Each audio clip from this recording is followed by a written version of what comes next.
Forget the official user guide.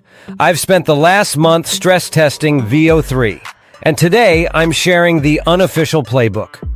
We're talking hidden features, tips, and tricks that will make your videos stand out instantly.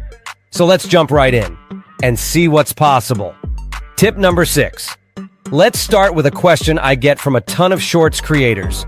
How do you actually make vertical videos with VEO 3?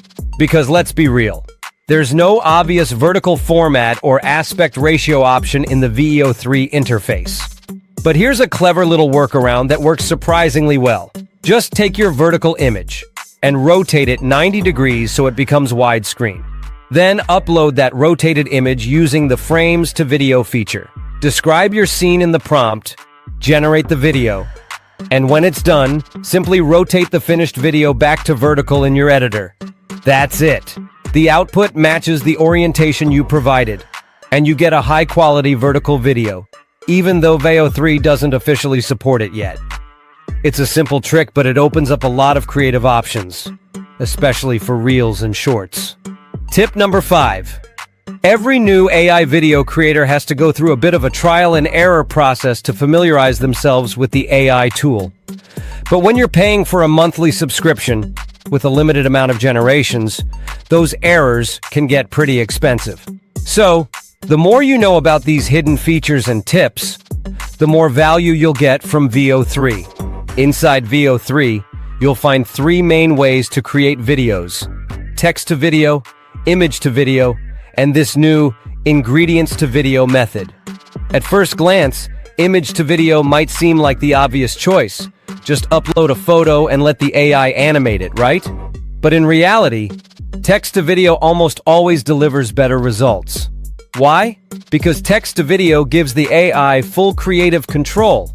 It handles everything: lighting, camera angles, motion, and even full voiceovers for your characters. That's how you get shots that actually look cinematic. Image to video, on the other hand, is best for scenes with minimal movement. It doesn't deliver the same high quality or detailed cinematic outputs. So whenever you can, stick with text to video for the best results. Tip number 4. All right, let's talk about something super important for storytelling and branding: keeping your characters consistent across different videos.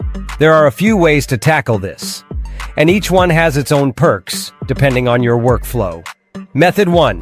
First up, you can use the exact same, super detailed character description in every prompt. For example, say you want to recreate Jill from Resident Evil. Use ChatGPT to help you craft a really precise prompt, then place that character description at the start of your VEO 3 prompt. After that, just describe what you want her to do in the scene, like she's running toward the viewer with an intense look on her face, snowy background. The output might not be a perfect match to the original Jill, but you'll see strong consistency in the core features. To use this character in another video, just keep the description the same and change the action or setting, like having her kick a football with a worried look. Yes, there will always be some subtle differences, but you'll get cinematic, high-quality results with voice audio. Method 2. Another trick is the green screen hack. Start with an image of your character on a green screen, use the frames to video feature, and begin your prompt with instantly jump or cut to on frame 1.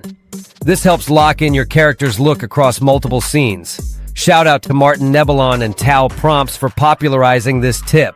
Just a heads up though, using image to video or green screen methods can sometimes reduce that cinematic quality compared to text to video, and you won't get dialogue support. Method 3. You can also get creative with an AI image generator like Flux Context. For this, let's use the OpenArt platform. Go to Chat, upload your character image, generate new scenes, and you'll notice the clothing and key elements stay consistent, even if the face changes a bit. Once you have your set of images, animate them in VEO 3 for a series of videos that keep a unified look. Tip number 3. Now let's be honest.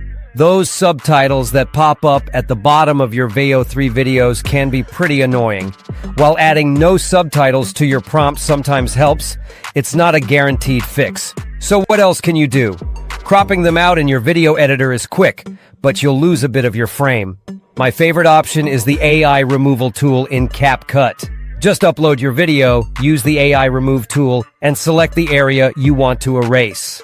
CapCut usually does a near-perfect job, but if you don't see this feature in your country, try using a VPN with a US server. And if you want another option, there's vMake. Just know the free version only handles 5-second clips, so you might need to split your video. These methods help keep your visuals clean and professional. Tip number 2. Let's switch gears for a second. If you want to really immerse your viewers in the story, try using the phrase first-person POV shot in your prompt. For example, a first-person POV of a character running through a trench in World War I. The result is honestly stunning. It feels like you're right there in the action, kind of like the movie 1917. It's a super immersive way to tell stories and make your videos stand out. Tip number 1. To ensure those immersive shots look their best, here's a crucial tip on video quality. By default, VEO3 gives you videos at 720p. But did you know you can upgrade to Full HD for free if you have a subscription? Just hit the download button and select the upscaled version to get a 1080p video. Now, to be totally transparent, the upscaling isn't perfect. Sometimes you'll notice a bit of graininess in backgrounds or faces, but it's still a really useful feature for sharper, more professional-looking content without leaving the platform. All right, let's wrap up with a bonus tip. If you've seen those trending viral Yeti vlogs or street interviews, VEO3 can help you make your own. For a vlog-style video, you might prompt with something like self-camera angle shot from an extended arm, a fluffy white Yeti holding a snowboard, snowy mountain at sunrise, excited tone. The Yeti says, "Welcome back to Yeti Adventures. Today we're hitting the slopes for some epic snowboarding." For man-on-the-street interviews, just start your prompt with man-on-the-street interview. For example, a man-on-the-street interview in New York's Central Park. A young female reporter asks a jogger what motivates them to run every morning. You can even script both sides of the conversation by specifying what each character says, like, reporter, "What keeps you coming back to the park at sunrise?" Jogger, "The fresh air and the city waking up. It's the best way to start my day." Cool, right? And that's a wrap for today. By using these VEO3 techniques and keeping those little quirks and limitations in mind, you'll be able to create videos that look professional, cinematic, and totally unique. If you found these tips helpful, hit that subscribe button to AI with TechSnap and let me know in the comments which trick you're most excited to try. See you in the next video.